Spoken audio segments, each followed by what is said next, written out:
বদফানা বরণী বিফা জারিমিনারি বরণী আঙ্গ बोरागारी गामियाव जोनोम मोननाय जार बर' बिमानि गोरबोनिफ्राय हारायै मेलेमै आरो गोसोयै नों दि असे बर' फिसा बड'फाना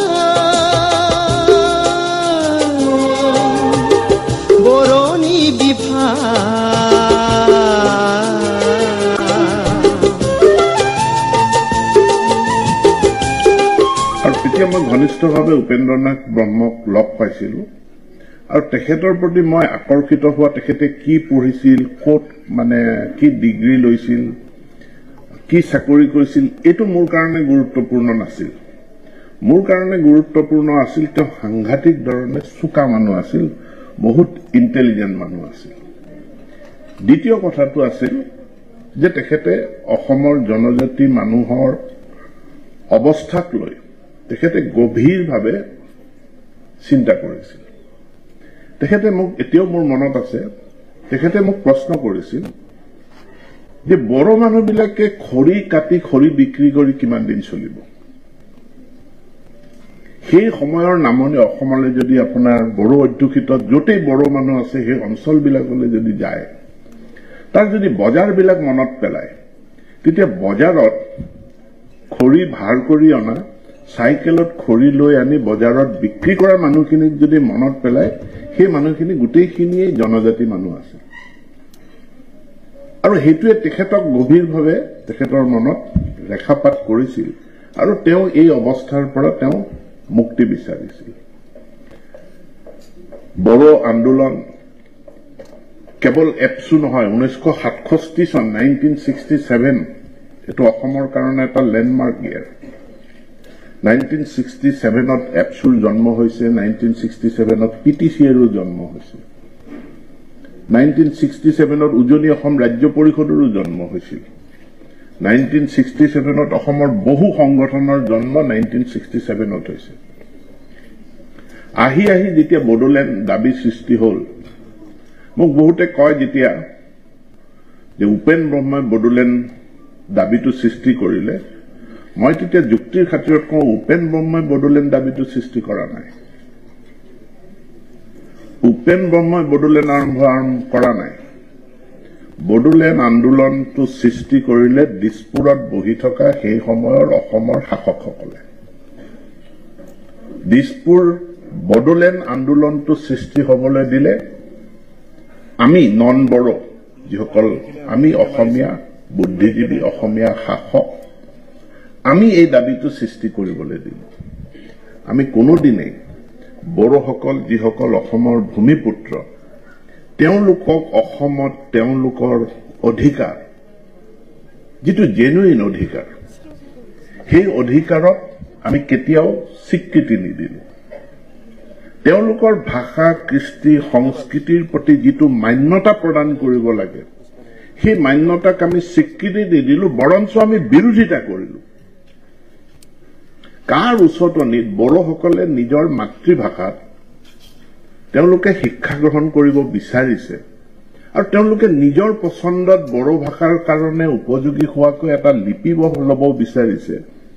কাৰ উচতনিত বড়োসকলৰ সেই ভাষা আন্দোলনৰ বিৰুদ্ধে চৰকাৰে গুলি চলালে আজি এনইপিৰ অধীনত ক্ষুদ্ৰতম জনগোষ্ঠীটোৰো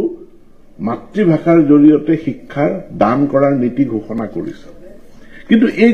নীতি ঘোষণা কৰিব লগা নাছিলেই আম্বেদকাৰে যিদিনাখন ভাৰতবৰ্ষৰ সংবিধান ৰচনা কৰি থৈ গৈছে সেইদিনাখনেই মাতৃভাষাৰ শিক্ষাদানৰ অধিকাৰ শিক্ষা প্ৰাপ্তিৰ অধিকাৰ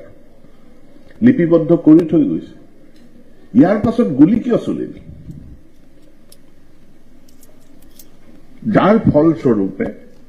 যে যেতিয়া মানুহে নিজৰ ভাষাটোক নিজৰ মতে বিকশিত কৰাৰো কোনো সুযোগ সুবিধা যদি নাই, তেতিয়াহ'লেতো তাৰ গত্যন্তৰ আমাক এখন বেলেগ ৰাজ্য লাগে, এইটোৰ বাহিৰতো অন্য একোৱেই হ'ব নোৱাৰে। গতিকে আমি যিসকল বড়ো নহয়, আমি যিসকল শাসন ক্ষমতাত আছিলো, আমি বড়োসকলৰ নিজস্ব তেওঁলোকৰ যি ভূমিপুত্ৰ হিচাপে অধিকাৰ, সেই অধিকাৰক স্বীকৃতি নিদিয়া, তেওঁলোকৰ ভাষা সংস্কৃতিক মান্যতা প্ৰদান নকৰা, তেওঁলোকৰ আবেগ অনুভূতিক সন্মান নকৰা, ইয়াৰ ফলশ্ৰুতিতে এই আন্দোলনটো সৃষ্টি হৈছিল। কিন্তু আন্দোলন যেতিয়া আৰম্ভ হ'ল, লাখ লাখ মানুহ যেতিয়া ওলাই আহিল, তেতিয়া মই উপেন্দাক আকৌ এবাৰ লগ পাইছিলো। আৰু সেইদিনাখন উপেন্দাৰ মুখখন কোলা। এজ ইউজুৱেল ৰেষ্ট হাউচত তেওঁ গভীৰ চিন্তিতভাৱে মোক কৈছিল, মোক ৰণুজ বুলিয়ে মাতিছিল, যিহেতু বয়সত তেওঁ মোতকৈ ডাঙৰ। কৈছে, ৰণুজ, আন্দোলনটো হাতৰ পৰা ওলাই যাব। কৈছে, মই ৰাইজক নিয়ন্ত্ৰণ কৰিব পৰা নাই, কাৰণ পুলিচ অত্যাচাৰ ইমানেই হৈছে যে মানুহে এতিয়া হাতত অস্ত্ৰ তুলি ল'ব, যিটো মই বিচৰা নাই। গতিকে কি উপায় আছে? এতিয়া মই কৈছো, এতিয়া উপায়টো অন্য হাতত একো নাই। আন্দোলনৰ কাৰ্যসূচী এতিয়া বন্ধ কৰিলেও দমন নিপীড়নটো চলিব। আৰু মানুহে এটা সপোন লৈ, মানুহে এটা লক্ষ্য স্থিৰ কৰি, নাই ৰঙামাটি নাই গুৱাহাটী বুলি কৈ মানুহে আন্দোলনত জঁপিয়াই পৰিছে। এতিয়াতো আন্দোলনটো সীমিত নহব। মই আগতে মোৰ এটা ফিলচফি বেলেগ আছিল, সেইটো বেলেগ কথা, কিন্তু তেখেতৰ লগত মই ঘনিষ্ঠভাৱে কথা পাতিছিলো। আৰু সেই দিনটোৰ পৰাই মই স্পষ্ট, উপেন্দ্ৰনাথ ব্ৰহ্ম ডাঙৰীয়াই হিংসা বিচৰা নাছিল। উপেন্দ্ৰনাথ ব্ৰহ্ম ডাঙৰীয়াই তেওঁ উগ্ৰপন্থী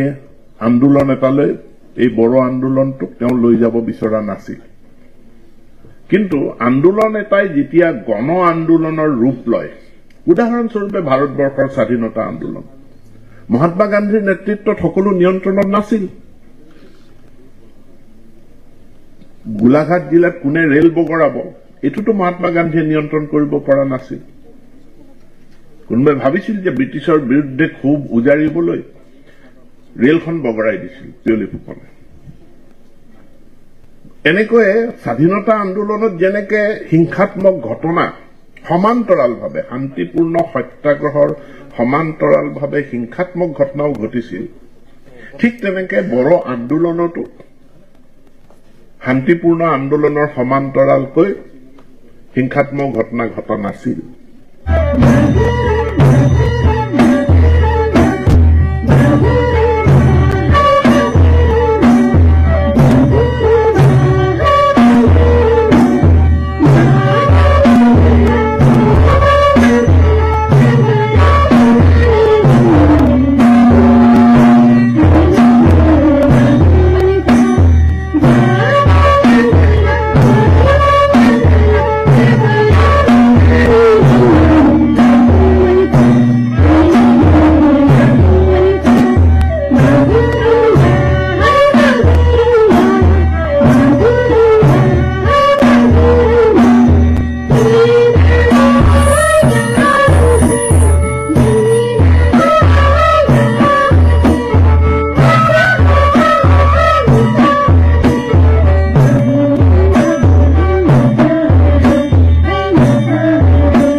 ৰেজা ৰেজা সাবাইখৰ থাবাই সকলোৱে আকৌ এবাৰ হাত চাপৰি দিব তেওঁলোকৰ কাৰণে খুব ধুনীয়াকে প্ৰস্তুত কৰিছে আজি মই প্ৰথমতে বডফা উপেন্দ্ৰনাথ ব্ৰহ্ম ডাঙৰীয়াক তেখেতৰ জন্ম জয়ন্তীত মই শ্ৰদ্ধা জনাইছো আৰু ভগৱানৰ ওচৰত প্ৰাৰ্থনা কৰিছো যে তেখেতে যাতে আহি থকা সময়ত আমাৰ জনগোষ্ঠীটো আৰু সকলো যিসকলক নিপীড়িত বুলি কয় পিছপৰা জনগোষ্ঠীবোৰক আগুৱাই যোৱাত সদায় আশীৰ্বাদ কৰে ইয়াৰ কাৰণে মই প্ৰাৰ্থনা জনাইছো মই বহুত বেছি দীঘলীয়াকে ক'ব বিচৰা নাই আপোনালোকে সকলো জানে নৱপ্ৰজন্মৰ বহুতে তেখেতৰ জীৱনীটো হয়তো নাজানিব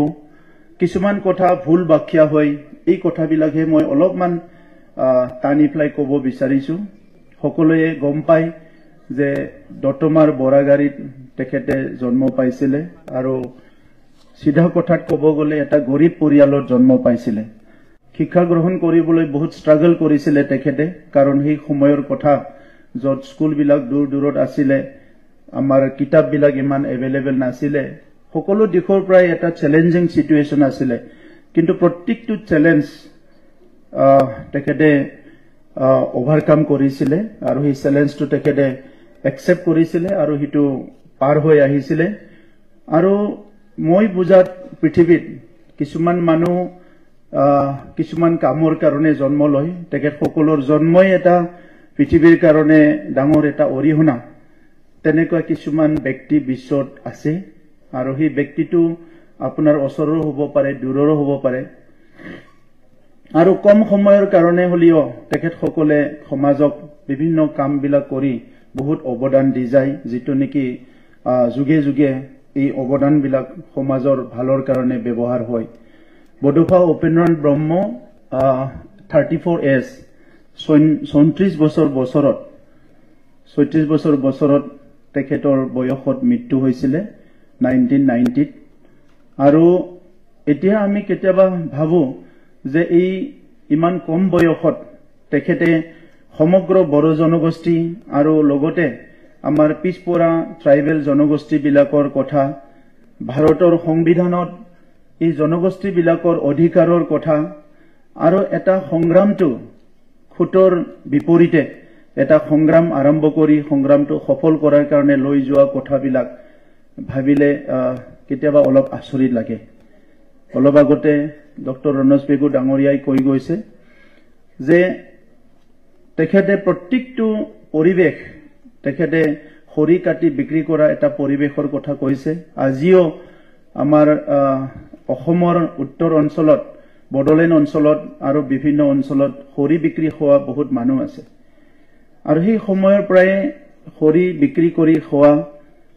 যিখিনি গৰীব শ্ৰেণীৰ মানুহসকলে যিখিনি কষ্ট কৰিছিল আৰ্থিকভাৱে এই কথাতে তেখেতে অকল হৈছে তেনেকুৱা নহয় ইয়াৰ বাহিৰে এটা জনগোষ্ঠী হিচাপে জীয়াই থাকিবৰ কাৰণে দেশৰ সংবিধানত যি ব্যৱস্থা আছে এই ব্যৱস্থাবিলাক যথা সময়ত ইমপ্লিমেন্ট নকৰিলে এটা জনগোষ্ঠীৰ যি আইডেন্টিটি এণ্ড কালচাৰ তেখেত সকলৰ ভ্যালুজ বিলাক যে শেষ হৈ যায় আৰু তেতিয়া জনগোষ্ঠীটোৰ অস্থিৰ হৈ যায় এই কথাবিলাক বডফাই খুব ভালকে বুজি পাইছিলে আৰু পৰৱৰ্তী সময়ত তেখেতৰ লিখনি তেখেতৰ বক্তব্য তেখেতৰ চিন্তাধাৰাত এই কথাবিলাক খুব ভালকে আমি বুজি পাওঁ আজিৰ সময়ত বডফা উপেন্দ্ৰনাথ ব্ৰহ্ম বড়ো জনগোষ্ঠীৰ কাৰণেটো এটা সোৰ্স অফ ইনস্পিৰেশন তেখেতে ফাদাৰ বড়ো সকলৰ পিতৃ হিচাপে উপাধি দিয়াৰ মাত্ৰই নহয় যে তেখেতৰ যিখিনি বাণী তেখেতৰ যিখিনি কোটেশনস তেখেতৰ যিখিনি কথা য'ত অলপ ইউনিভাৰ্সেল আইডিয়াস বিলাক আছিলে এই কথাবিলাক আমি পিছৰ জেনাৰেশন বিলাক খুব উপলব্ধি কৰিছো একে আন্দোলন তিনিবাৰ হৈ গ'ল তিনটা ফেজত 87ত বডফাই সেপাৰেটেড পলিটিক্যাল মুভমেন্ট কৰিলে फिर 96ত সেম মুভমেন্ট আৰম্ভ হ'ল আৰু 2010ত আমাৰ সময়ত তৃতীয়বাৰৰ কাৰণে আৰম্ভ হ'ল কিন্তু এতিয়া ডাঙৰ কথাটো হৈছে সকলো কৈছে যে টেক অফ টু বডফাই কৰি গ'ল লেন্ডিং টু বহুত ক্ৰিটিক্যাল আছিল কাৰণ মাজত বহুত টাৰ্বুলেন্স আহিল আৰু এই টাৰ্বুলেন্সটো ইজি টাৰ্বুলেন্স নহয় এতিয়া হিচাপ কৰিলে প্ৰায় more than 4,000 মানুহ তাতে মাৰ্টিয়াৰ হৈছে আৰু এই মাৰ্টিয়াৰ বিলাক যেটো হৈছে যি ঘাও যি জখম যি দুখ কিহৰ কাৰণে মানুহবিলাক মাৰা হল কিহৰ কাৰণে মৰিলে কোনে মাৰিলে আইনে কি কৰিলে এই কথাবিলাক ভাবিলে এতিয়াও আমাৰ গা বিলাক শিয়ৰি উঠে কিন্তু আমি মানৱ জাতি হিচাপে সংঘৰ্ষ আৰু নিৰ্মাণ দুইটাও আমাৰ হাততে আছে আৰু অলপ আগতে আমাৰ মুখ্য অতিথি কৈ যোৱাৰ নিচিনা আজিৰ সময়টো অকল ঘাওটো আমি শেষ কৰিম হেতুৱে নহয় ঘাওটো শেষ কৰি আকৌ আমাৰ যেটো ক্ষতি হৈছিলে বা আমাৰ যেটো গেপ হৈছিলে হেতু ফিল আপ কৰাৰ সময় হৈছে আৰু যেটো থিওৰি অফ কো এক্সিস্টেন্স হেতু অত্যন্ত দৰকাৰ হৈছে এতিয়া আমি কো এক্সিস্ট কৰিব লাগে ভাৰতবৰ্ষৰ যেটা সংবিধানটো আমাৰ 1950 চনত সংবিধান হিচাপে গ্ৰহণ কৰা হল তাৰ পিছত মই আজিৰ সময়ত উপলব্ধি কৰিছো যে আমি ভাৰতবৰ্ষখন বিশ্বৰ ভিতৰত সৰ্ববৃহৎ গণতন্ত্ৰ দেশ বুলি গৌৰৱ কৰো আৰু হয়ও ভাৰতৰ নিচিনা ইমান সাস্টেইনেবল ডেমক্ৰেসি আমি ওচৰে পাজৰে দেখা নাই আমাৰ ওচৰত থকা বা আমাৰ দূৰত থকা বহুত আক্ষাৰিক দেশবিলাকত সময়ে সময়ে ৰাজনৈতিকভাৱে অস্থিৰ হয় কিন্তু ভাৰতবৰ্ষ যিমানে নহওক কিয় আজিৰ তাৰিখত খুব সুস্থিৰভাৱে আমাৰ গণতন্ত্ৰখন চলি আছে আৰু ইয়াৰ মেইন মূল যেটো আমি ধন্যবাদ দিব লাগিব যে আমাৰ সংবিধান ৰচনা কৰা সকলক আজিৰ সময়ত যেতিয়া জাতি জনগোষ্ঠীৰ কথা ভাবো সংবিধান ৰচকসকলে যেনেকা কৈ গল সংবিধানত তেনেকা বহুত বিষয় আছে যত ৰাইট টু ইকুৱেলিটিৰ কথা আছে আমাৰ সেকুলাৰিজমৰ কথা আছে সব নিজৰ ধৰ্ম ভাষা ভাষী লৈ সবে জীয়াই থাকিব পাৰিব কিন্তু যেতিয়াই আমি কমিউনিটিৰ কথা পাতো তাত যিখিনি ব্যৱস্থা থাকিব লাগিছিলে বা যিখিনি সুবিধা পাব লাগিছিলে তাত কবাত নহয় কবাত আমি অলপমান মিছিং দেখিবলৈ পাওঁ কবাত ৰৈ যোৱা যেন দেখিবলৈ পাওঁ আৰু যেটো মানে সাৰ্ভাইভেল অফ দ্য ফিটেষ্ট যেটো কয় যে সকলো জাতি জনগোষ্ঠীয়ে নিজৰ নিজৰ সাৰ্ভাইভেলৰ কুৱেশ্যনটো লৈ পেলাই যোৱা হাফ সেঞ্চুৰী বা যোৱা সেঞ্চুৰীত সবে ষ্ট্ৰাগল কৰি আছে কাম কৰি আছে নিজৰ নিজৰ জনগোষ্ঠীক লৈ পেলাই কিন্তু দেশখন শাসন কৰে কোনবা জনগোষ্ঠীৰ কোনবা ব্যক্তিয়ে দেশৰ নেতা হৈ পেলাই সো সেই নেতাজন যদি ইনক্লুসিভিটি আৰু একমোডেটিভ নহয় তেতিয়াই এনেকা সংঘাতবিলাক হয় আজি অসমত যেটো কথা আমাৰ মুখ্য অতিথি ডাঙৰীয়াই কৈ গল সেই সময়ত নিশ্চয় বহুত তেনেকুৱা কিবা আছিলে যত আমি নিজৰ নিজৰ সাৰ্ভাইভেলৰ প্ৰশ্নটো লৈ আমাৰ কো এক্সিস্ট কৰা মানুহবিলাকৰ কথাটো আমি কবাত নহয় কবাত পাহৰি গৈছিলো কিন্তু বেটাৰ লেট দেন নেভাৰ আজিৰ লিডাৰশিপে এই কথাটো গম পাইছে যাৰ কাৰণে দেখিবলৈ পাইছো যে অসম এছেম্বলি আজি কোকৰাঝাৰত অনুষ্ঠিত হৈছে এটো সিম্বলিকে হক একদিনৰ কাৰণে কিন্তু অসম এছেম্বলি কোকৰাঝাৰত অনুষ্ঠিত হৈছে আজিৰ সময়ত মই সংগ্ৰাম পাৰ্টলৈ বহুত বেছি যাবলৈ বিচৰা নাই কাৰণ হেতু অলপ পেনিক হয় আৰু এজন যোদ্ধাই জানে যে যুদ্ধ ক্ষেত্ৰত নামি পৰিলে যুদ্ধখন জয় কৰাৰ কাৰণে বহুত কাম কৰিব লগা হয় মই নিজে অস্ত্ৰ ধৰা নাই কিন্তু যোৱা 20 বছৰতকৈ অধিক এজন সংগ্ৰামী হিচাপে নিজকে প্ৰতিষ্ঠা কৰিবলৈ চেষ্টা কৰিছিলো আৰু সংগ্ৰামী এজনৰ চিন্তাধাৰা সংগ্ৰামী এজনৰ গুণ সংগ্ৰামী এজনৰ গুটি ফিলসফিটো কেনেকৈ হ'ব লাগে এই কথাবিলাক বডফা উপেন্দ্ৰনাথ ব্ৰহ্ম ডাঙৰীয়াৰ পৰা কিছু কথা আমি পৰৱৰ্তী সময়ত শিকিবলৈ পাইছো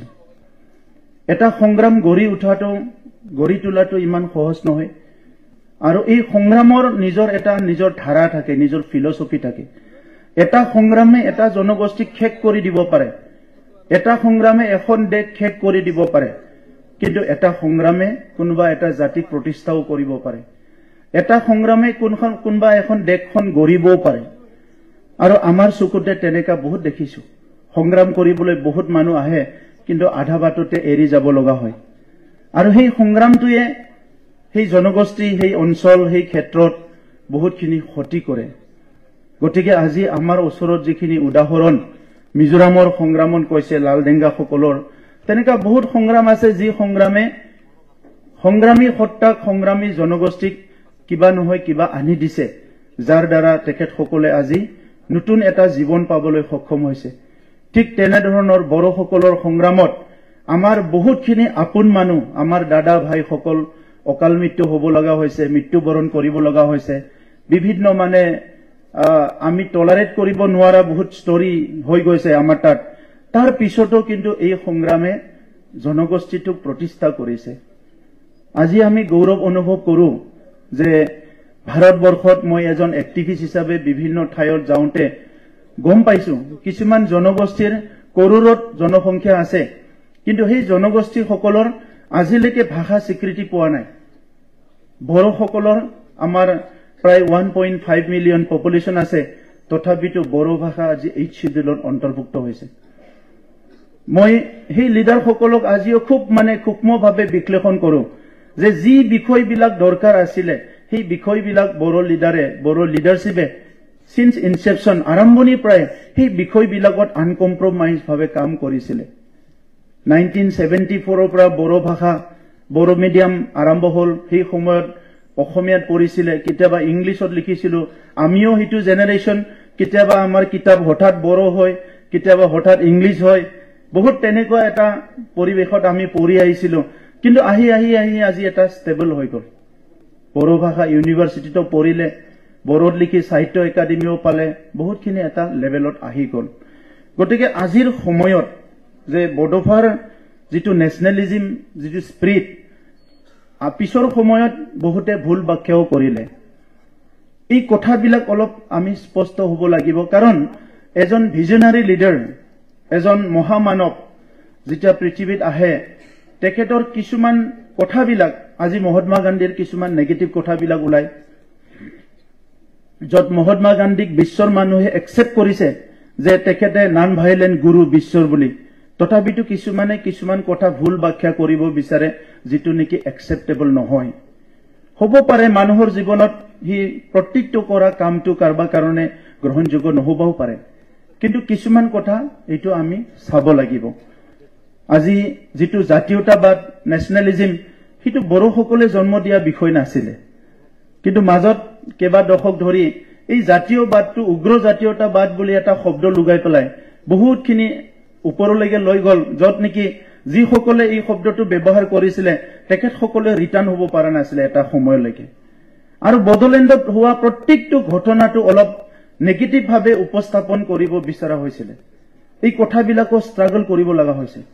কোনবা এটা উগ্ৰপন্থীয়ে যদি মানুহ মাৰে তাৰ পাৰ্টিকুলাৰ উগ্ৰপন্থীৰ নামটো লোৱা হয় কিন্তু বড়োৰ যদি কোনবা সশস্ত্ৰ সংগঠনে মাৰে এটো বড়ো উগ্ৰপন্থী বুলি কোৱা হয় এই কথাবিলাকতো বহুত ক'ব লগা হৈছে এটা সময়ত কলে যে বড়োফা উপেন্দ্ৰনাথ ব্ৰহ্ম যদি সেই সময়ৰ অসম গণ পৰিষদৰ চৰকাৰৰ যদি মন্ত্ৰী এটা দিলেহেঁতেন তেখেতে সংগ্ৰামটো নকৰিলেহেঁতেন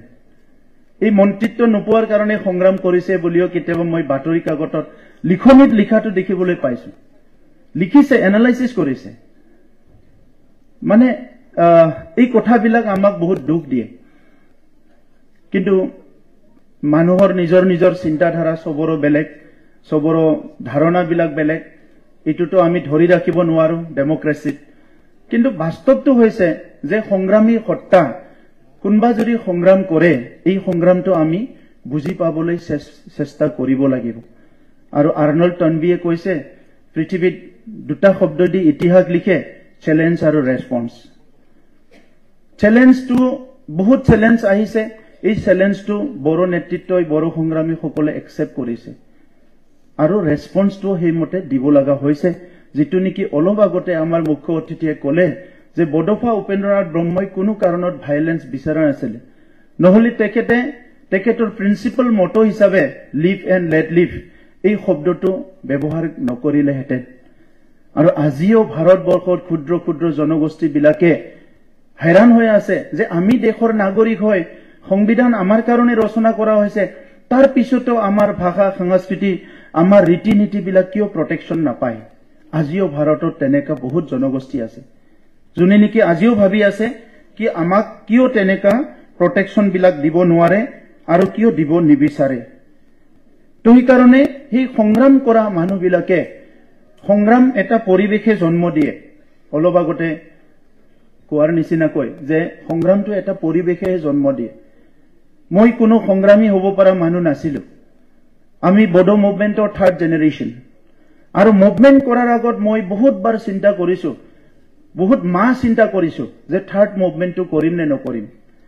আৰু থাৰ্ড মুভমেন্টটো কৰিলে কি কৰিম তাত মেইন এজেন্ডাটো কি হ'ব পৃথক ৰাজ্যটো এটা এজেন্ডা হ'ব না কি কি এজেন্ডা হ'ব তেতিয়া আমি ভাবিলো যে সংঘৰ্ষ আৰু নিৰ্মাণ ফাৰ্ষ্ট মুভমেন্টত কি ভাল হৈছে বেয়া হৈছে সেকেন্ড মুভমেন্টত কি ভাল হৈছে বেয়া হৈছে আৰু থাৰ্ড মুভমেন্টত আমি কি ভাল কৰিম আৰু কি বেয়া হ'ব গতিকে আপুনি বড়ো মুভমেন্টটো সূক্ষ্মভাৱে ষ্টাডি কৰিলে দেখা পাব থাৰ্ড বড়ো মুভমেন্ট যেতিয়া হ'ল 2010 ৰ পৰা তাত সিঙ্গল এৰেষ্ট নাই সিঙ্গল গুলি ফুটা নাই কাৰো পিঠিত এটাও লাঠি পৰা নাই আৰু এন্টায়াৰ মুভমেন্টত মাত্ৰ এটা কেছ ৰেজিষ্টাৰ হৈছে এটা কেছ মাত্ৰ ৰেজিষ্টাৰ হৈছে ইটো মোৰ আৰু গোবিন্দ বসুমতাৰীৰ ওপৰত ৰেল ৰুকৰ কেছ বাকি কোনো কেছ নাই 10 বছৰৰ মুভমেন্টত তাৰ আগৰ মুভমেন্টত বহুত ভাইলেন্স হৈছে কাৰণ চ্যালেঞ্জ এণ্ড ৰেসপন্স এই চ্যালেঞ্জ আৰু ৰেসপন্সটো আপুনি এভয়েড কৰিব নোৱাৰে এটো এভয়েড কৰিব নোৱাৰে তো সেই কাৰণে আজিৰ সময়ত যে আমি যেটো কথা কলে 92 চাৰ্টাৰৰ ডিমান্ড বডোফা উপেন্দ্ৰনাথ ব্ৰহ্মৰ আগত নিখিল বড়ো ছাত্ৰ সন্থাৰ 1 2 3 4 কৰি যিবিলাক দাবী আছিল এই টোটাল দাবীটো হৈছিল 91 আৰু 91ত যেটো আমাৰ মুখ্য অতিথিয়ে কলে যে মই সব পঢ়ি চালো তাত কবাত বিচাৰিছিল মেডিকেল কলেজ ব্লাড বেংক কবাত মানে ৰেডিও সেন্টাৰ এগ্ৰিকালচাৰ কলেজ তেনেকা অল আৰ ইনষ্টিটিউশনছ আৰু হিউম্যান ৰিসোৰ্স ডেভেলপমেন্টৰ কাৰণে কিছুমান অনুষ্ঠান বিচৰা হৈছিল আৰু সেই অনুষ্ঠানবিলাক বিচৰাবিলাক যেতিয়া আহি প্লাই এটাও গুৰুত্ব নিদিলে তেতিয়া লাষ্টত এটা ডিমান্ড আহিল 92 চাৰ্টাৰৰ ডিমান্ড যেটো নেকি সেপাৰেট ষ্টেটৰ ডিমান্ড আৰু বডোফাই কোনো বিষয়টো মানে কাৰো কাৰণে কনফিউজন এৰি যোৱা নাই তেখেতে নিজৰ লিখনি বিলাকত তেখেতে যা নিউজ লেটাৰ এডিটিং কৰিছিল বহুত লিখিছিল আৰু তাত হোৱাই সেপাৰেট ষ্টেট ইটো লজিক্যালি তেখেতে কৈছে প্ৰত্যেকটো কথাটো তেখেতে লজিক্যালি ধুনিয়াকে তেখেতৰ যুক্তিটো দি প্লাই সেই সময়ৰ পৰিৱেশটো লৈ প্লাই এটাৰ পিছত এটা কুৱেশ্যন আৰু এনসাৰ তেখেতে নিজে কুৱেশ্যনটো লিখিছে নিজে এনসাৰটো লিখিছে খুব সুন্দৰকৈ বনাই থৈ গৈছে পিছত কোনোবা যদি কাম কৰে হি যাহাতে কনফিউজন নহয় কোনো ভুল নকৰে আৰু সেই কাৰণে আজি যেটো নেকি আমাৰ গান্ধীজি 1948ত তেখেতক মাৰিলে 30 জানুৱাৰী সেই সময়ৰ আগত নয়া তালিম বুলি এটা কিতাপ গান্ধীজিয়ে লিখিছে তাত ভাৰতবৰ্ষৰ শিক্ষাৰ পৰা অৰ্থনীতিৰ পৰা সব কথা নয়া তালিমত গান্ধীজিয়ে লিখিছে বডোফাৰত এনেকুৱা বহুত বিষয়ৰ ওপৰত তেখেতে খুব বিতংভাৱে লিখি থৈ গৈছে যত নেকি এটাৰ পিছত আনটো বিষয়বিলাক সব ক্লিয়াৰ আছে গতিকে আপুনি চাব যে আজি যেটো চুক্তি হৈছে তাৰ আগত যদি চুক্তি হৈছে তাত সেই ইনষ্টিটিউচনৰ বিলাক কথাবিলাক লিখা আছে আজি আমাৰ শিক্ষা মন্ত্ৰী ডাঙৰীয়াই কৈছে যে উত্তৰ অঞ্চলত বহুতখিনি অনুষ্ঠান হৈ গল এই এটা 1.5 মান দশকতে ডেটা এইখিনি হৈ গল ইয়াৰ আগত কোকৰাঝাৰৰ পৰা ধেমাজিলৈকে চালে কোনো অনুষ্ঠানে নাছিলে হায়াৰ এডুকেশ্যন অনুষ্ঠান কোনো প্ৰফেশনাল ইনষ্টিটিউচন এখন নাছিলে গতিকে আজি তাৰিখত ভাবিলে মানে খুব আচৰিত লাগে ইমান বৃহত্তৰ অঞ্চল এটা যত লাখ লাখ জনসাধাৰণ থাকে এই জনসাধাৰণক শিক্ষা দীক্ষা মানে দিশত আগুৱাই নিবৰ কাৰণে কিয় এটা চিন্তা কৰা সেই সময়ত হোৱা নাছিলে কেনেকৈ এই অঞ্চলটো নেগলেক্টেড কৰি ৰাখিছিল এই কথাবিলাক অনুভৱ হয় কিন্তু আজি লাহে লাহে লাহে গৈ এই গোটেই বিষয়বিলাক খুব গুৰুত্বকাৰে সহকাৰে লোৱা হৈছে আৰু এই কাৰণে এটাৰ পিছত আনটো আজি সমাধান হৈছে বডোফা উপেন্দ্ৰনাথ ব্ৰহ্মৰ যেটো lead and left lead GI থাক আৰু জিআই থাকিবলৈ দিয়া যেটো কথা এই কথাটো খুব মানে ৰিলেভেন্ট হয় এনি টাইম ৰিলেভেন্ট আজি বডোলেণ্ডত আমি দেখিছো বড়ো সংগ্ৰামৰ নামত যিখিনি ঘটনা পৰিঘটনাবিলাক হৈ গল তাত কিছুমান মানুহে ইনষ্টিগেট কৰে মাজত বড়ো অনাবড়ো হল বিভিন্ন অঞ্চলত এই কথাবিলাক হোৱা নাই কিন্তু বডোলেণ্ডত বড়ো অনাবড়ো হল বড়ো অনাবড়ো কাৰ কাৰণে হল কিহৰ কাৰণে হল এই কথাবিলাক যেটো পোষ্ট মুভমেন্ট ৰিকনসিলিয়েশন হ'ব লাগে ইয়াৰ কাৰণে বহুতে কাম নকৰে মই কনফ্লিক্ট জনৰ কথাবিলাক অলপ বেছিকে অলপমান চাই থাকো হিচাপে যেটো দেখিলো কনফ্লিক্ট হোৱা সময়ত কিবা এটা ঘটনা হোৱা সময়ত টিভি চেনেলৰ পৰা আদি কৰি বাতৰি কাকতৰ পৰা আদি কৰি বহুত মানুহ ওলাই আহে যে ইটো হ'ব লাগে ইটো হ'ব লাগে ইটো হ'ব লাগে ইটো হ'ব লাগে কিন্তু পোষ্ট কনফ্লিক্ট এই যেটো কলে ঘাউটো মলম লগাবৰ কাৰণে ঘাউটো খেক কৰিবৰ কাৰণে কোনো নাহে পিছত গৈ পেলাই আকৌ কনফ্লিক্টটো আৰম্ভ হয় গতিকে আজিৰ সময়ত যেটো দেখিছো কিছুমান কথাবিলাক আমি আজিৰ তাৰিখতো গুৰুত্ব দিব লগা হৈছে আৰু সংঘৰ্ষ আৰু নিৰ্মাণ এই কথাটো লৈ পেলাই আজিৰ সময়ত ইনক্লুসিভ যেটো কথা আজি আমি পাতো যে বড়োৰ কাৰণে ইটো কৰিছো কাৰ্বিৰ কাৰণে ডিমাছাৰ কাৰণে এই কথাখিনি যদি আমাৰ লিডাৰশিপে খুব গুৰুত্ব সহকাৰে লোৱা হয় মই ভাবো কোনো সংগ্ৰাম নকৰে কোনো সংগ্ৰামৰ নামত ডিস্ট্ৰাকশন নহয় কোনো সংগ্ৰামৰ নামত ভায়োলেন্স নহয় আৰু সংবিধানত এই ব্যৱস্থাখিনি আছে কিন্তু যেহেতু আমি এটা কমিউনিটি ৰিপ্ৰেজেন্ট কৰো লিডাৰশিপত আহা মানুহবিলাকো কেতিয়াবা মানে এই যে আমি মানুহ হিচাপে বা আমি মানে কি কয় এটা স্পেচিছ হিচাপে নিজৰ লাইনত যেটো চিন্তা কৰো এই লাইনত যেটো ইনক্লুসিভিটি চিন্তা কৰাটো কবাত নহয় কবাত ৰৈ যায় আৰু এই কাৰণে আজি লাহে লাহেকৈ ভাৰতবৰ্ষত এই সংগ্ৰামবিলাক কমি আহাটো দেখিছো আৰু বিটিচিত আমি যেটো ইয়াৰ কাৰণে বহুতখিনি আমাৰ ক্ষতি হল এতিয়া আমি কিছুমান মডেল আৰম্ভ কৰিছো মই যেটো কৈছো যে বডলেণ্ড মডেলে পিস বুলি আমি আৰম্ভ কৰিছো তাত সেই কমিউনিটিজ বিলাক আমি যেটো নিজে এটা সময়ত অপ্ৰেছ সাপ্ৰেছ বুলি অনুভৱ কৰিছো নেগলেক্টেড এণ্ড আইসোলেটেড বুলি অনুভৱ কৰিছো আজিৰ সময়ত আমাৰ লগত কোএক্সিষ্ট কৰা একেলগে বসবাস কৰা জনগোষ্ঠী বিলাক যাতে এইটো ফিল নকৰে এই কাৰণে আমি কমিউনিটি হ্যাপিনেস প্ৰগ্ৰাম আৰম্ভ কৰিছো সব কমিউনিটি বিলাকৰ ভিজন ডকুমেন্ট উলাইছো কিছুমান মানুহ বিলাকে কৈছে যে কিয় কৰিব লাগে মোক নিজৰ মানুহ বিলাকক কৈছে যে হিটো বডলেণ্ডটো আমি আন্দোলন কৰি আনিলো সকলো জনগোষ্ঠীৰ কাৰণে ভিজন ডকুমেন্ট বনাইছে এটো কিয় বনাইছে মই কৈছো এটো মোৰ কাৰণে বনাইছো মোৰ মানুহৰ কাৰণে বনাইছো মোৰ জাতিৰ কাৰণে বনাইছো মোৰ মানুহৰ কাৰণে মই এই পৰিৱেশটো ভাল কৰিব লাগিব আৰু পৰিৱেশটো ভাল কিতিয়া থাকিব যেতিয়া সকলো দুবেলা দুমুঠি ভালকে খাব পাব যেতিয়া সকলোৰ ভাষা সংস্কৃতি নিজৰ নিজৰ ৰীতি নীতি বিলাক পৰস্পৰক সন্মান কৰিব আৰু এই পৰিৱেশটো আমি গঢ়িব লাগিব হিটো এনে হৈ নুঠে আৰু এই কাৰণে আজি ভিজন ডকুমেন্ট বনোৱাৰ লগতে সকলো জনগোষ্ঠীৰ কাৰণে আমি কমিউনিটি ফান্ডিং কৰিবলৈ গৈ আছো কিহৰ কাৰণে ৰাস্তা ঘাট দলং স্কুল ইউনিভাৰ্চিটি চৰকাৰে বনাই থাকিব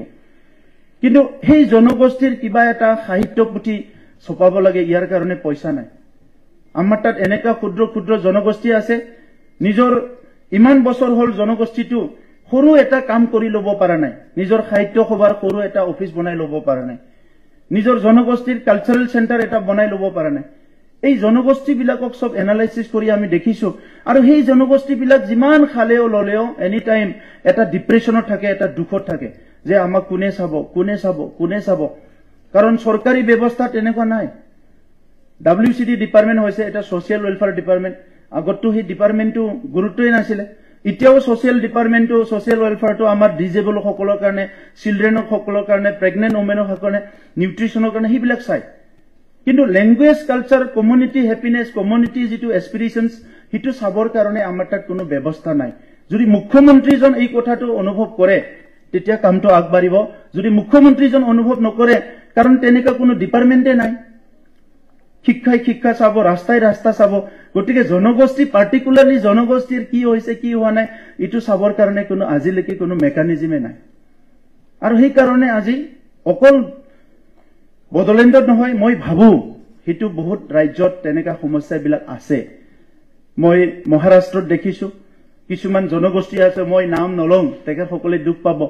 এতিয়ালৈকে তেখেতসকলৰ BA পাছ মানুহ নাই ভাৰত স্বাধীনতাৰ 78 ইয়াৰ্ছত BA পাছ কৰা এজন ব্যক্তি নাই তেনেকা ট্ৰাইবেল জনগোষ্ঠী লোক পাইছো এটা জনগোষ্ঠী লোক পাইছো লাখ লাখ পপুলেশন আছে কিন্তু ইহঁতৰ এতিয়ালৈকে 1 বিঘা মাটিও তেখেতসকলৰ মানুহৰ নামত ৰেজিষ্ট্ৰেচন নাই এতিয়াও এনেকা সমস্যাবিলাক আছে গতিকে আজি এই বিষয়বিলাক বডফা উপেন্দ্ৰনাথ ব্ৰহ্মই যি কথাক লৈ সংগ্ৰাম কৰিছিলে এটা সময়ত মানুহে বুজি পালে এটা সময়ত ইটো উগ্ৰ জাতীয়তাবাদ বুলি অলপ সাইডলাইন কৰিছিলে কিন্তু বডফাৰ যিখিনি কথা কলে কাম কৰে তাত গোটেই সলিউশন বিলাকো তাতে সোমাই আছিলে এটা সেই কাৰণে আজিৰ আমি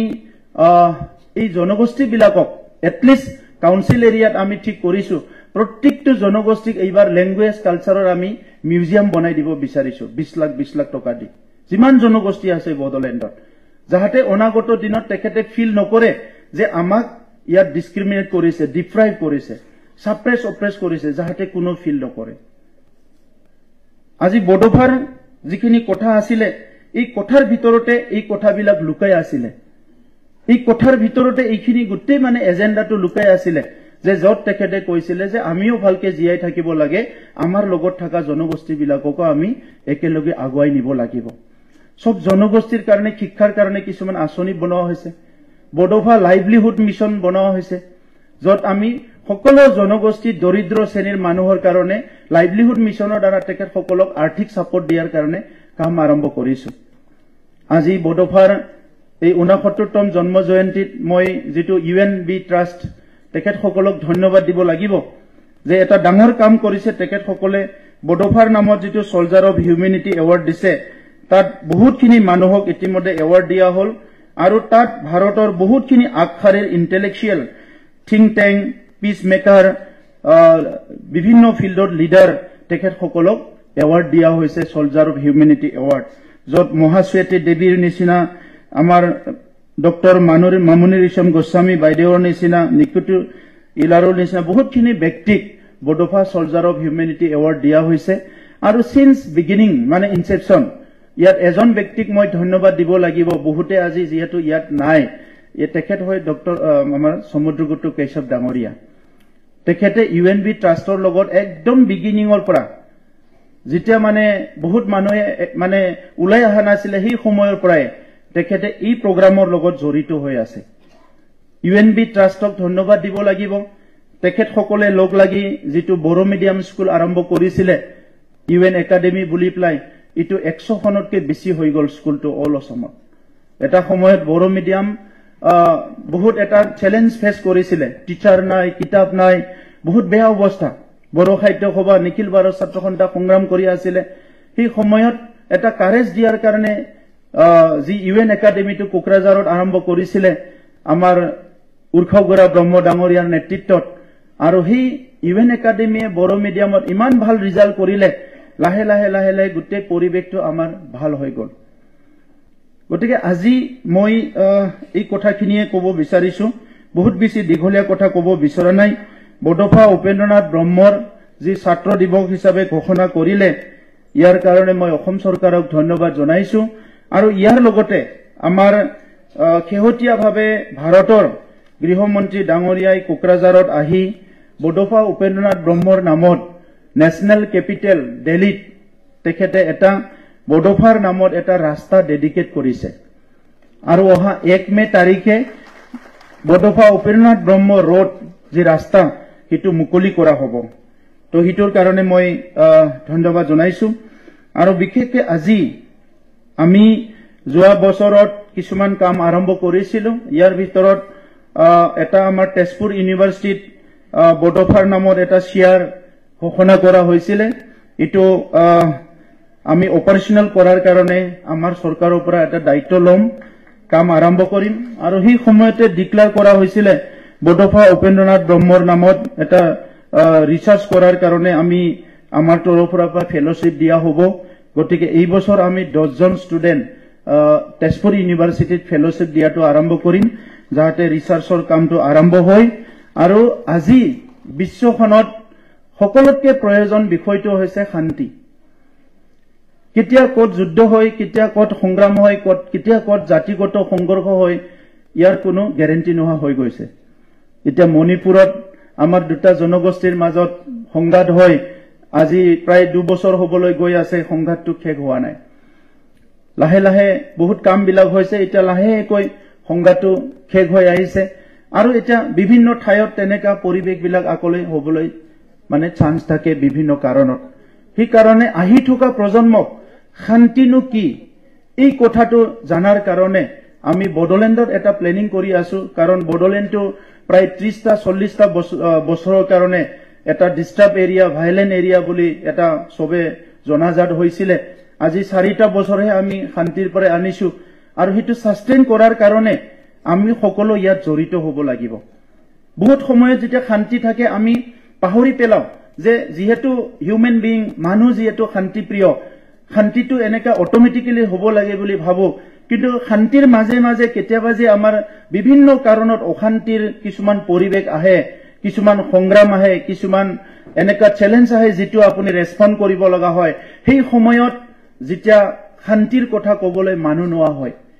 আৰু যেতিয়া কনফ্লিক্ট জনত মই দেখিছো যিমান শিক্ষিত মানুহ থাকক যিমান ডাঙৰ ধৰ্মগুৰু থাকক হিও কোনবা এটা গ্ৰুপৰ হৈ পেলাই থিয় দিয়ে সেই সময়ত যিয়ে শান্তিৰ বাণী বিলোৱা ধৰ্মগুৰুজন হি মাজত আহি থিয় দিব নোৱাৰে হি কোনবা এটা গ্ৰুপৰ হৈ থিয় দিয়ে মই হিটো নিজৰ চকুৰে দেখা পাইছো তো সেই কাৰণে আজিৰ শতিকাত মই ভাবো যে যেটো পিস শান্তিৰ বিষয়টো গোটেই পৃথিৱীত লৈ যাব লাগিব আৰু বডলেণ্ডত আমি আপ্ৰাণ চেষ্টা কৰিছো যে যি আমাৰ আদিবাসী বৰৰ মাজৰ সংঘাত হৈ গল এটা ৰিকনসিলিয়েশনটো আমি আৰম্ভ কৰিছো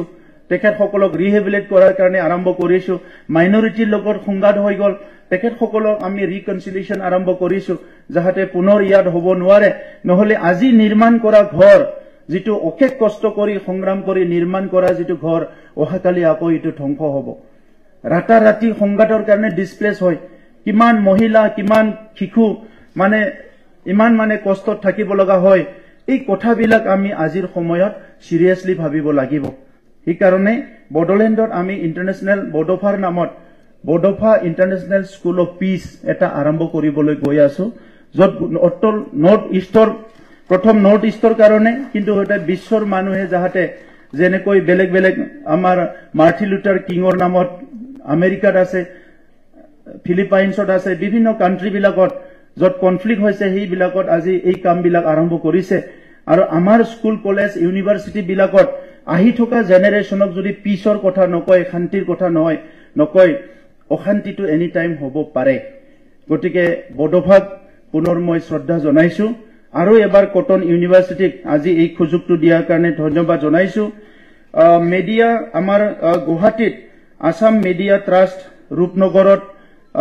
এটা বডোফা ভৱন তেখেত সকলে ৰিনোভেশন কৰাৰ কথা কৈছে তাত ষ্টেচু আছে আমি বিটিআৰ চৰকাৰৰ পৰা এই ৰিনোভেশনটো কৰি দিয়া হ'ব আৰু ষ্টেচুটো যাতে ভালকে ৰাখে ইয়াৰ কাৰণে প্ৰত্যেক বছৰত এটা সৰু এটা ফান্ড আমি তেখেত সকলক দিম যাতে তেখেত সকলে এই বডোফাৰ ষ্টেচুটো মেইনটেইন কৰি ৰাখিব পাৰে বহুত বহুত ধন্যবাদ